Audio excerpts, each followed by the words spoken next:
Let us open our Bible on 1 Timothy chapter 2 verse 1 hanggang 4. Praise the Lord. I exhort therefore that first of all supplications, prayers, intercessions, and giving of thanks be made for all men, for kings and for all that are in authority, that we may lead a quiet and peaceable life in all godliness and honesty. For this is good and acceptable in the sight of God our Savior, who will have all men to be saved and to come unto the knowledge of the truth. Yes. Kasali po dito ang kings. Kings, these are the individuals who is handling a nation, a country. And for all that are in authority, lahat ng mga subordinates ng hari. Kaya, importante masyado yung ating prayer doon sa langit. Kasi He is capable to perform what we ask galing sa Kanya. So, kung mahalaga ang hari, mahalaga ang panggobyerno para sa kalusugan ng ekonomiya, ng pamumuhay, ng kapayapaan, ng progreso, development, lahat ng mga dapat makamit ng isang bayan o country. Mahalaga yan. Napakahalaga yan. Kasi alam mo yung kaharian ng Diyos, nagre-reflect yan. Yung kanyang paghahari, yung kanyang pag-handle, yung kanyang pag-aruga, yung kanyang pag-provide, yung kapayapaan, yung protection ng kanyang kaharian. So yung panggobyerno ng ating Panginoong Diyos ay ganoon din ang panggobyerno na dapat ma-establish dito sa lupa. It must be a godly way. Praise the Lord. Ngayon, hindi man natin pwedeng ipagtagubili sa tao itong ating gobyerno. Hindi man natin ito pwedeng iasa sa Duterte, iasa sa Marcoses, iasa sa kanino pang mga personalities. They are just human. Their capability is still limited pa rin. So saan natin the best natin ito idalangin? Saan natin the best ito itugyan? Kung sabi saya ba, itagubili. Doon sa langit. Doon sa Diyos na higit nakakaalam what are those necessary things to be done for a good nation, for a good community, for a good congregation, for a good, lahat ng mga aspeto ng pamumuhay sa sanglibutang ito, both literal, material, physical, and above all spiritual. God can handle it. God can do it. Magagawa niya. Kaya itong prayer meeting natin, napakahalaga lagi ito. Sweet ang ating mga prayers. Kasi alam natin yung ating tinatawag, hinihingian ng tulong sa ating pamumuhay sa sanglibutang ito, He is well able. Kaya doon natin ito i-commit. Kahit yung panggobyerno natin. So i-guide tayo ng Diyos sa kanyang mga banal na salita. How God react sa mga leaders dito na nakasulat sa Bible. So the same God's reaction sa mga leaders na nangyayari sa ating bansa at nangyayari sa buong mundo, lahat ng mga nations, may mga leaders yan. Ang Diyos meron siyang matatawag nating reaction from them. Dito tayo magbase sa banal na salita ng Diyos. No, anong i-pray natin para sa ating bansa?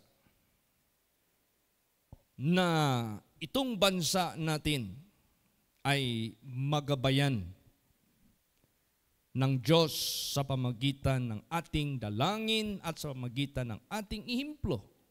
Tayo yung maglilid sa kanila.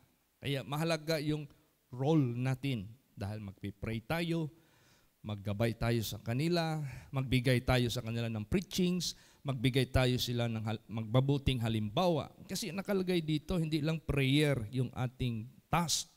na dapat nating i-perform. Ang sinabi dito, exhort therefore that first of all supplications, prayers, intercessions, and giving of thanks be made for all men, for kings, and for all that are in authority, that we may lead. Maglilid tayo. Magiging ihimplo tayo, magiging modelo tayo. And there is no,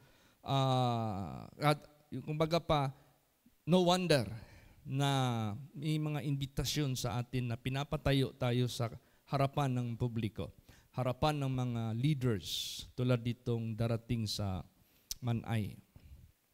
God be willing, by next year, tayo ang next na magtayo, magbigay ng Word of God. Ito na yun.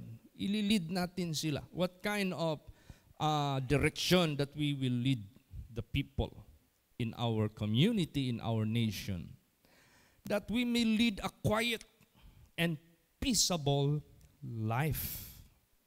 How can you obtain quiet and peaceable life? By godliness. Praise the Lord. Kasi pag nandyan yung bisyo, magulo.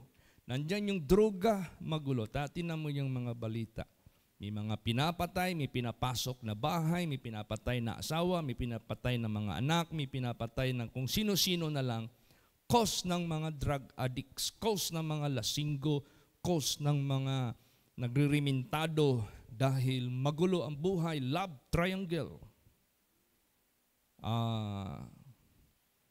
Yung jealousy, it kills. Kaya maraming mga patayan doon. Magulo ang buhay, wala ng godliness eh. Pero kung nandyan yung godliness, nandyan yung maka-Diyos na pamumuhay, dahil nandito ang gabay ng Diyos sa banal na salita niya na tinuturo sa mga tao at mismo ang ating Panginoong Hesukristo ang siyang modelo sa katuwiran, sa kabanalan, sa pagsunod sa kautusan ng Diyos. Godliness yun eh. O, ito na yung buhay natin. Nagkaroon tayo ng opportunity to be godly. So, paano natin i-lead ang mga tao aside from prayer? Aside from intercessory, aside from supplications, we will lead them in a quiet and peaceable life in all godliness and honesty. Kasi atong honesty kasi ang ating government, ang ating bansa, pag hinawakan niya ng leader na hindi honest, magkukurap yan. Pag hinawakan niya ng ating mga leaders na hindi honest, magnanakaw yan. So, lahat, all in. Sa godliness, all in na. Na mapayapa ang ating bansa. Progreso ang ating bansa. Pagpalain ng Diyos ang ating bansa dito at lalot na doon sa spiritual. Praise the Lord.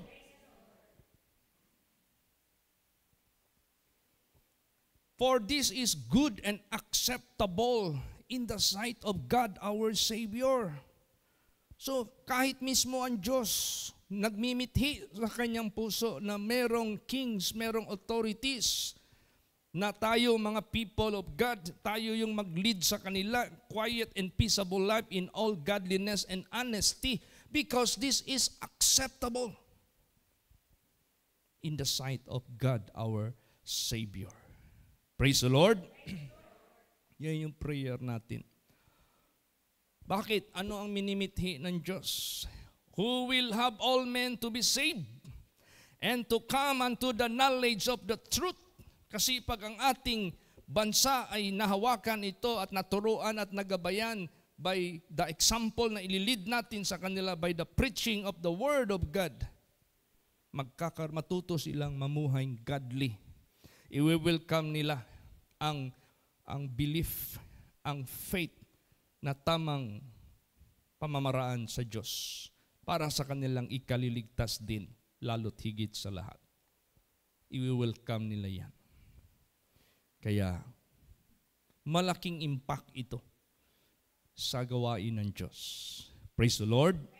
We cannot just go directly, we cannot just go straightforward sa kanila kagad-agad. I-pray muna natin sila. I-lead muna natin sila na magkaroon tayo ng mga leaders na godly. Kasi dito sa Bible, may mga leaders dito They don't know how to take care of their constituents. They don't know how to take care of their citizens. Kaya ang Diyos nagalit sa kanila. Kaya basahin natin anong klaseng pamamahala ang ayaw ng Diyos. Basahin natin Ezekiel 34 verse 8. Praise the Lord. As I live, saith the Lord God, surely because my flock became a prey, and my flock became meat to every beast of the field, because there was no shepherd, neither did my shepherds search for my flock, but the shepherds fed themselves and fed not my flock. Iyan. Na ano ang Diyos? Na nagkaroon siya ng sadness, nagkaroon siya ng displeasure, nagkaroon siya ng ayaw niya na yung nakikita niya na yung kanyang mga people are not safe. They are victims of beast. Ano ba itong beast? Not necessarily animals who are man-eater, yung kumakain ng tao, hindi. Beast that destroy the community. O ano ba nagsisira ng community? Vices. Maraming mga broken marriages ang mangyayari. Pleasures of the world. Drunkenness, drugs. Masisira ang community. Masisira ang family. Masisira ang children. Masisira kahit naman ang gobyerno. Lahat, grabe. Lalo't na itong druga. Yung drugs. Sisirain niya talaga ang utak, takbo ng utak ng tao na hindi na ma-align sa godliness. Tingnan mo yung mga druga, mga drugista. Ano ang pamumuhay nila? Puro na lang bisyo. Puro na lang kalayawan. Puro na lang kalokohan. Sira ang buhay nila. Wala ng godliness. Ungodliness ang nandyan. Kaya, malaki ang faktor ng buhay natin dito sa ating bansa.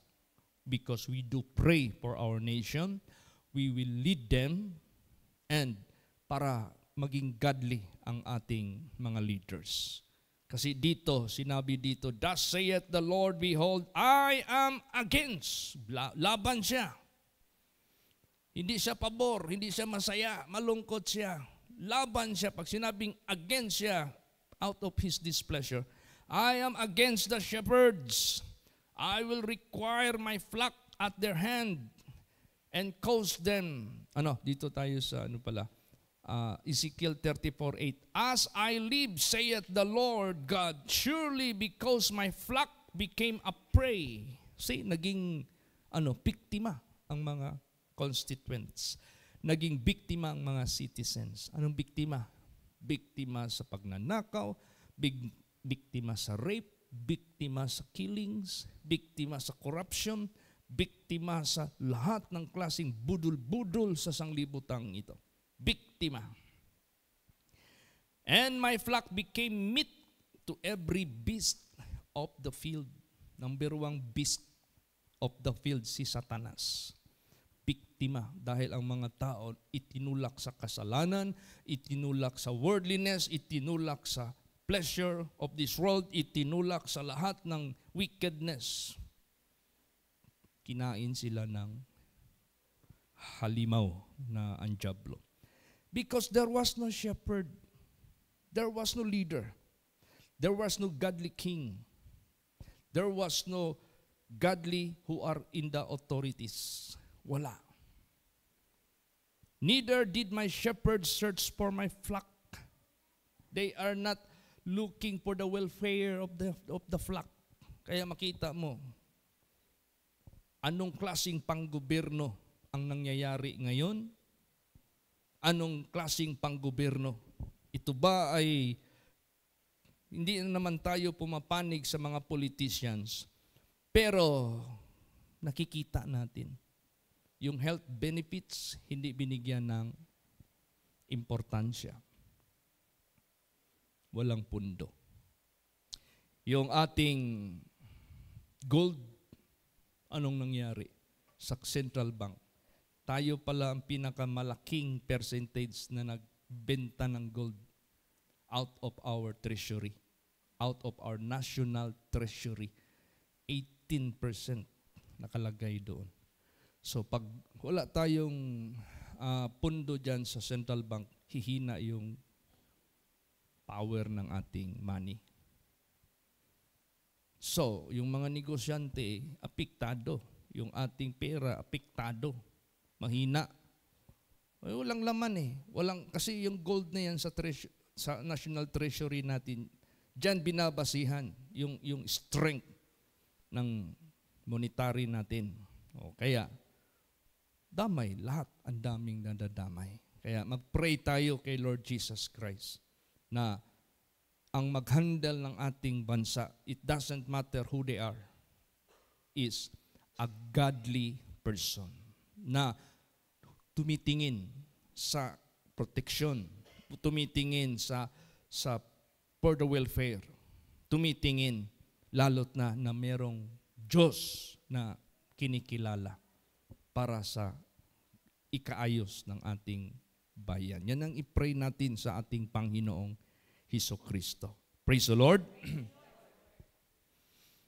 Bakit ang daming nag-iyakan sa Nagtumawag kagad si Brad Bernard sa akin. Pastor Chit, kumusta diya sa Pilipinas?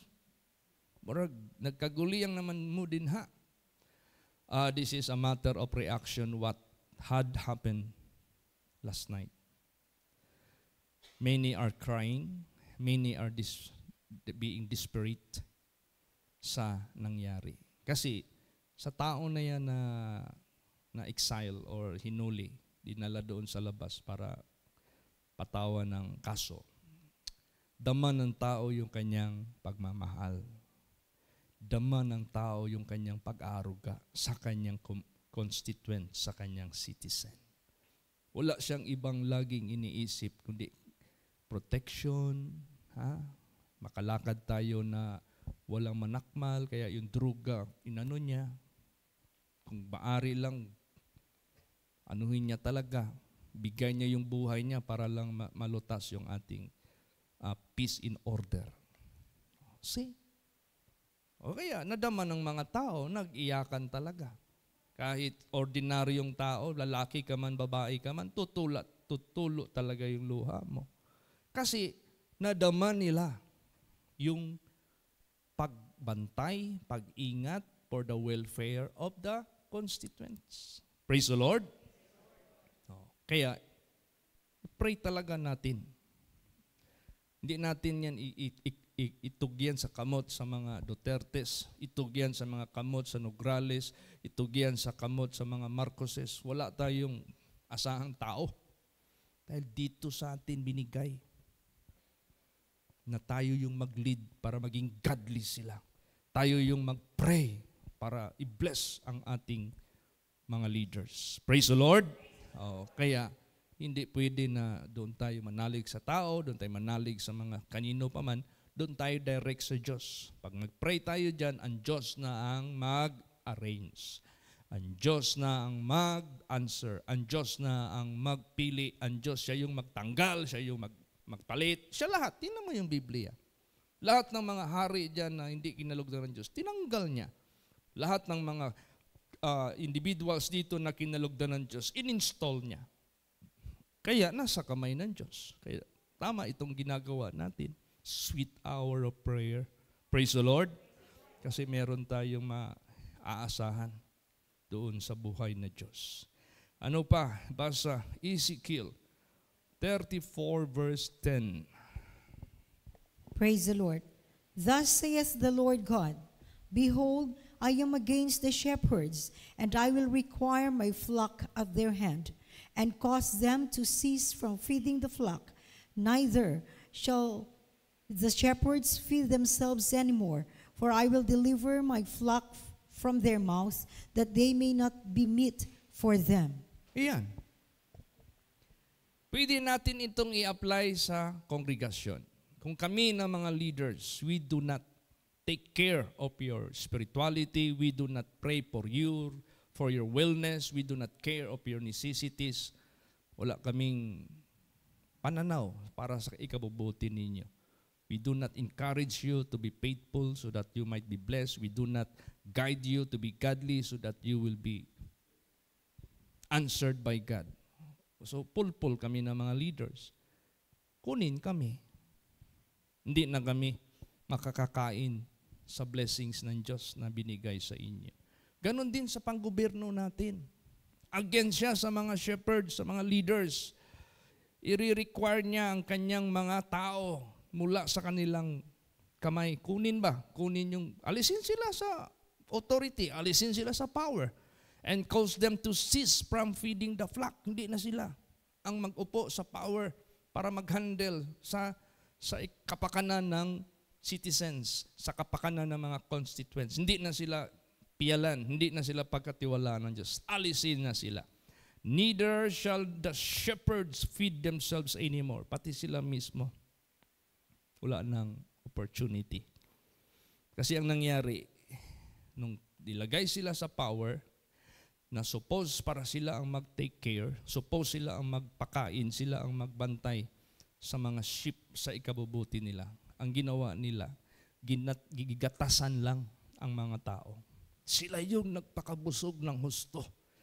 Hindi sila mababader na mawalan kayo ng health benefits, mawalan kayo ng magandang hanapbuhay, mawalan kayo ng protection, mawalan kayo ng security. They don't care. Kasi kung nag-care pa yung nakaupo dyan, una ang droga, sugpuin niya para walang magsira sa mga utak ng mga bata.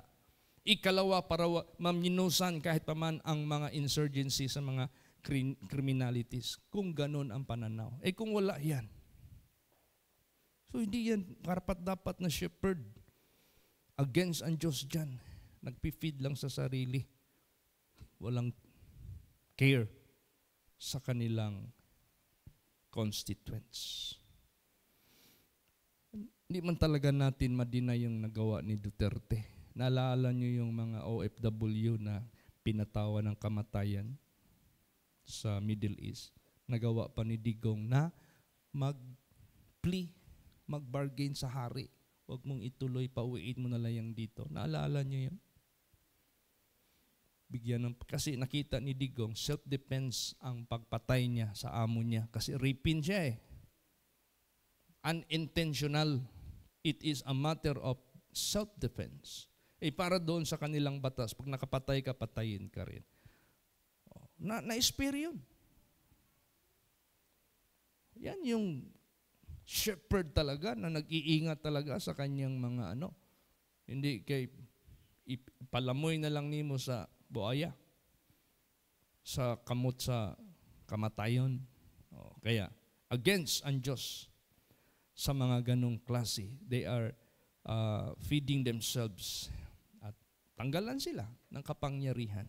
Kaya, pinaka-the best na move natin is prayer to God.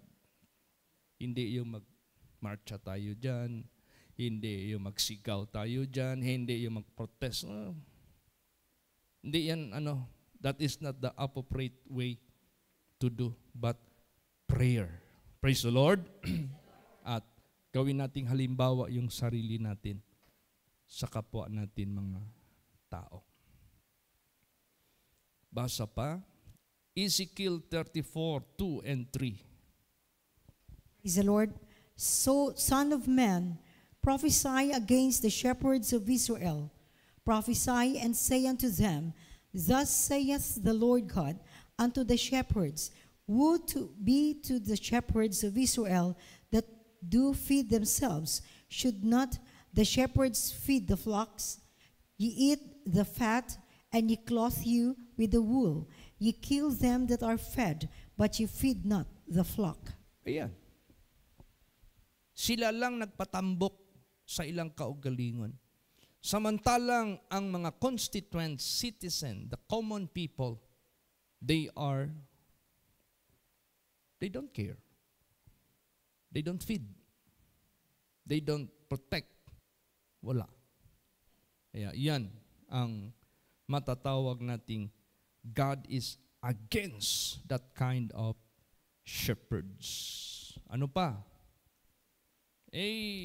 Yung hindi marunong magpakita ng magandang halimbawa sa ikabubuti ng buhay ng tao. Basahin natin yan. Ano pang ginawa na masama? Sige, Ezekiel 34:18. Praise the Lord. Seemeth it a small thing unto you to have eaten up the good pasture, but ye must tread down with your feet the residue of your pastures, and to have drunk of the deep waters, but ye must fall the residue with your feet. Ano maintindihan natin dito? Nakinabang sila sa kasaganahan ng pagkain. Yung residue, inapak-apakan, imbis na makinabang pa yung karamihan. So they are not looking for the benefit, for the welfare of many, but they are just looking for their own benefit. Uminom sila sa malalim na tubig. Pag sinabing uminom ka sa malalim na tubig, malinaw yun na tubig. Pagkatapos, inapak-apakan mo, gilubog mo, hindi mo na inisip yung iba na dapat makainom din for the benefit of their health. So, one-sided. They are looking for themselves only, but they don't care for the flock. Yan ang attitude na dapat mawala sa ating bayan. Praise the Lord. Pray tayo. Paano tayo mag-pray? Kung ano yung displeasure ng Diyos sa klaseng namamahala, ayaw din natin yun. Kung ano yung pleasurable sa Diyos sa uri at pamamaraan ng pamamahala, yun din ang ating i-pray na yun ang ilagay. Kung yung ayaw ng Diyos na against siya doon na klaseng shepherd na yan, i-pray natin, tanggalin mo yan, Panginoon Diyos. Kasi ikaw mismo,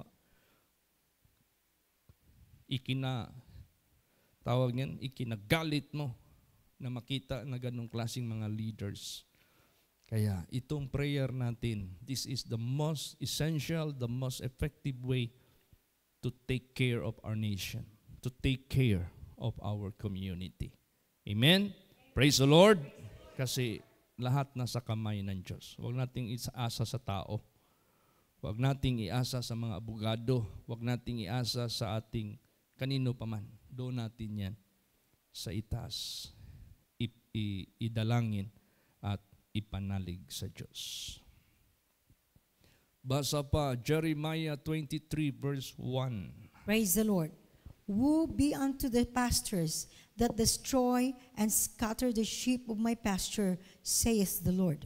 Yan, saaba sa mga pastors na sumisira at kumakalat sa mga tupa ng kanyang kawan. Saith the Lord. See? All nations considered as the flock of God, the sheep of God. All people considered as the people of God, as the sheep of God. Ayaw niya na ganong klaseng pastors or shepherds or leaders na sumisira sa mga tupa. Pinagkakalat ang mga tupa. Wala silang shelter, wala silang welfare, wala. Sinisira nga eh. At tumitingin lang sa sarili lang niya. Doon sumisira. Kaya, to God be the glory. Salamat tayo dahil anumang hakbang na prayer gawin natin, anumang klaseng pananaw na dapat nating pananaw, gamitin natin ang godly na pananaw para may direksyon tayo sa prayer. Praise the Lord.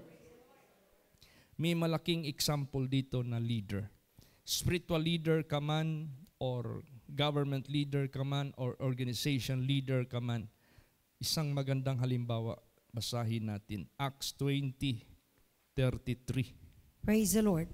I have coveted no man's silver or gold or apparel. Ayan. Hindi ka magnanakaw sa kanino pa mang individual, sa kanino pa mang tao. Wala kang nanakaw. Ibig sabihin yan, you are not taking advantage which is not belong to you. Kaya na magandang leader. Praise the Lord. Wala talagang corruption, wala talagang pagsamantala. Kundi ang kanyang isip for the benefit and for the welfare for all people. of the world. Kaya, yan ang ating i-pray.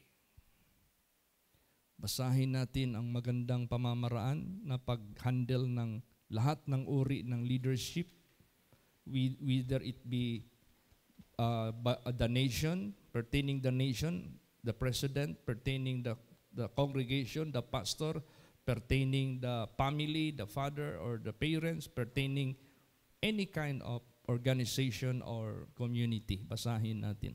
Psalm 78, 71 hanggang 72. Praise the Lord. From following the youths, great with young, he brought him to feed Jacob, his people, and Israel, his inheritance.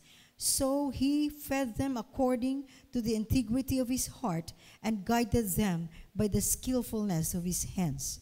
Yan. Makita mo talaga yung hands-on na pagsunod, pag-follow up, at closeness doon sa mga young.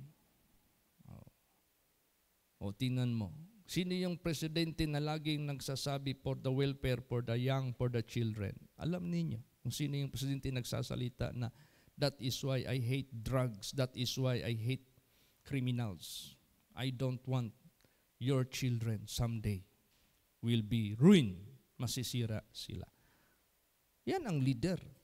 Laging tumitingin sa mga maliliit for the future, for the welfare.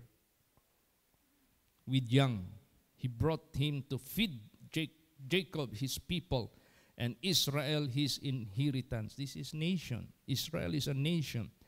People. So he fed them according to the integrity of his heart.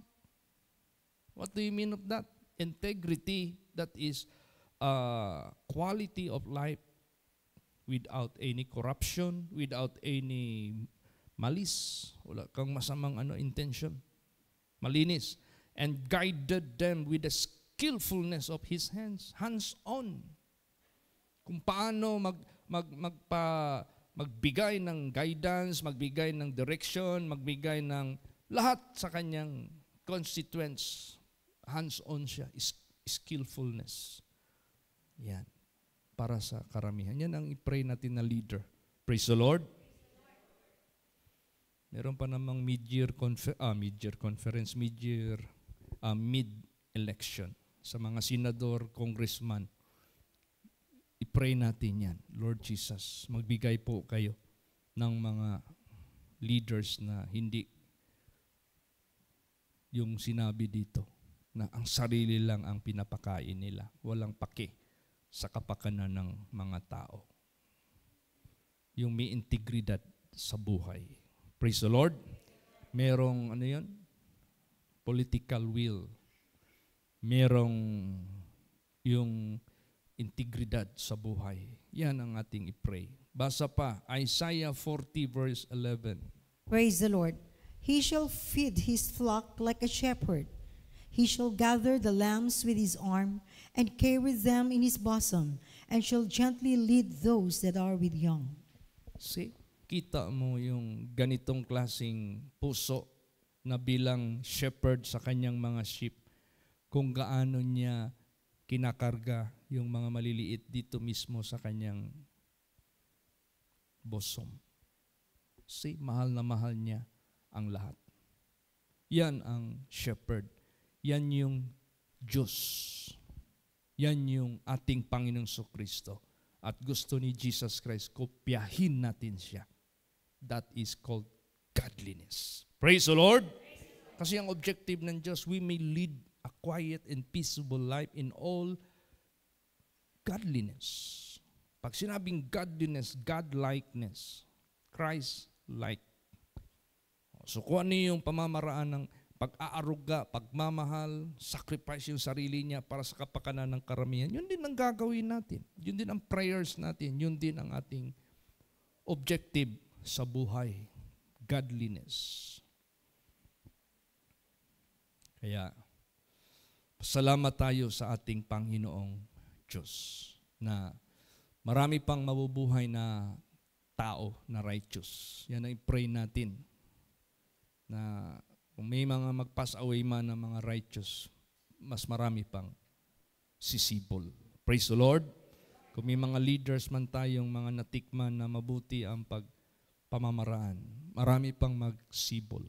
Hindi kay nawala yung mabuting leaders natin, isang leader na natikman natin ng magandang pamamaraan, 10 leaders ang darating na puro masama.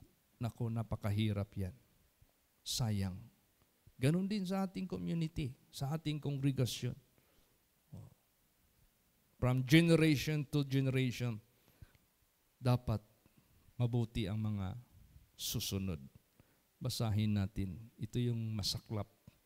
Acts 20:29. Praise the Lord. For I know this, that after my departing shall grievous wolves enter in among you, not sparing the flock. Yan. Matindi yan. After akong umalis mula sa inyo, may dumating na matinding lubo. Papasok dyan sa inyo. Hindi niya kaawaan ang mga tupa. Sparing not the flock. Pag sinabing sparing not the flock, papatayin niya lahat. May balita na may pinasok daw na bahay, tapos yung kapatid niya, yun ang unang naatake. Nasa labas ng kwarto, sumigaw daw yung kapatid niya na, ate, wag kang lumabas.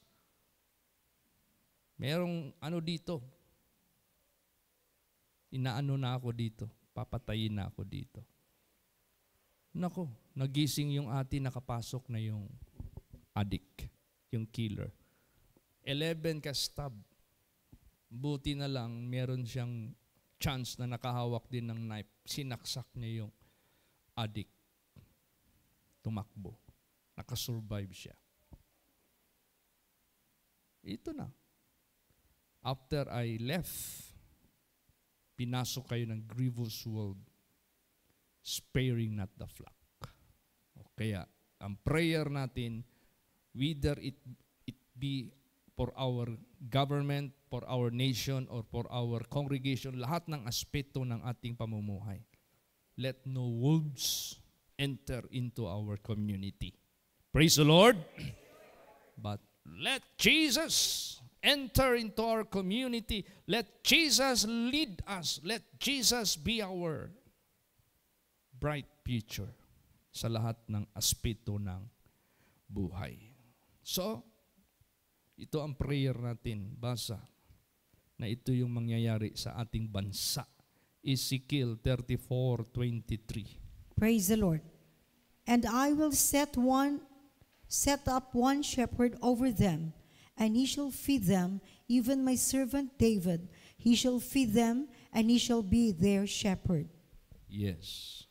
David is being remembered. David is being set as an example of the living God.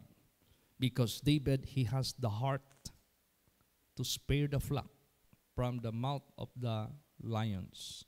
Because David, he has the heart to feed the flock of God. Yan ang pinaka-modelo na ginawa ng Diyos. Yan ang prayer natin. Lord, let the spirit of David be installed in our country. Praise the Lord. Last verse, Ezekiel 37:24. Praise the Lord. And David, my servant, shall be the king over them, and they all shall have one shepherd. They shall also walk in my judgments and observe my statutes and do them. Praise the Lord. Yan. Ang tao as like David na in-install ng Diyos, hindi kay siya ang masunod, hindi kay siya ang susundin ng tao. No.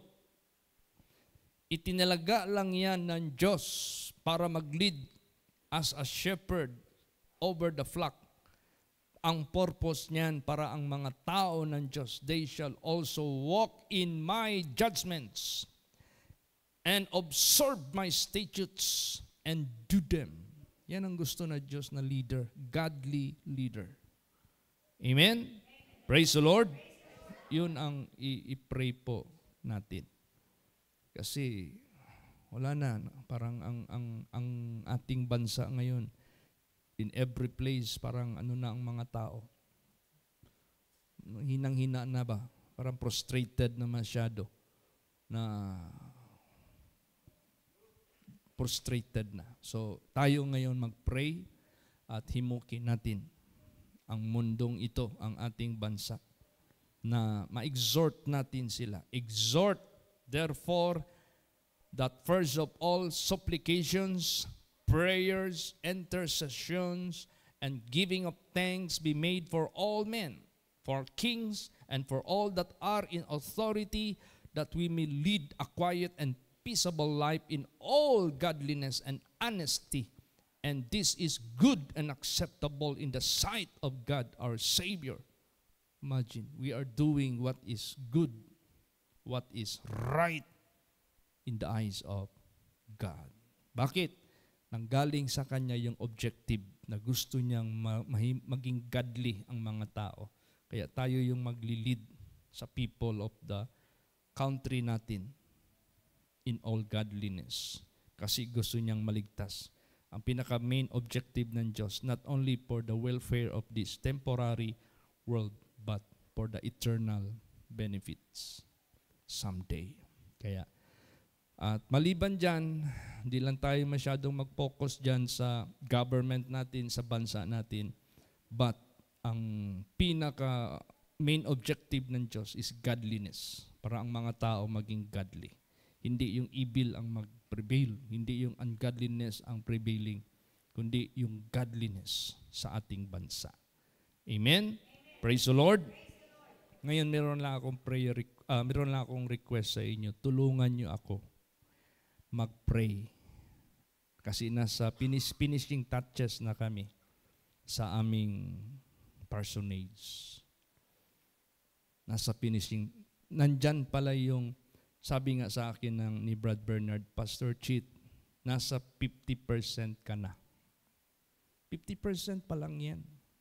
Kasi malaki pala ang percentage, ang finishing touches. So please help me to pray. Praise the Lord. Yun ang hingiin ko sa inyo. I-pray nyo na masustain, matapos talaga itong parsonage. Para malaking accommodation na rin yan sa June 15. Malaking space ang magamit. Maliban dyan, maliban dito. At maliban pa sa inyong mga bahay na nandyan, gaano ninyo inopen yung houses ninyo for accommodation for how many years already? Kaya sabi ko, if my members were able to do so, what if kami din, hindi kami makagawa niyan? Praise the Lord. Kaya please pray for me for that matter. Then we are looking forward for the future big church. Kasi ginawang example yan ni Jesus. Sa personal life ko lang, sabi ko, Lord, kung kayo pala ang mag-grant nito at nagkaroon ng fulfillment, ganun din, lalo't na ang big church, na kami lahat salo-salo, magtulungan sa dalangin at magtulungan sa aming pag-ibig para sa mga bagay na yan.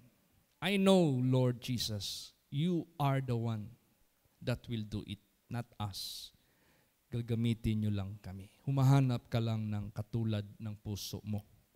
Kaya nga yung hahanapin ng Diyos na pastor, I will give you a pastor according to my heart. Praise the Lord. So, ngayon humahanap din ng Diyos ng puso sa ating community na bakit gagawa tayo ng big church? Ano ang main objective natin dyan? Is to accommodate as much as possible all the attendees of our gatherings every year na yan. Hindi ko alam kung how many years natin yung pakinabangan. It depends upon God. Basta importante, whatever challenge we are facing, do not neglect, but face it in the name of our Lord Jesus Christ. Kaya yan ang prayer natin. To God be the glory. Amen? Praise the Lord. Magsitayo po ang lahat.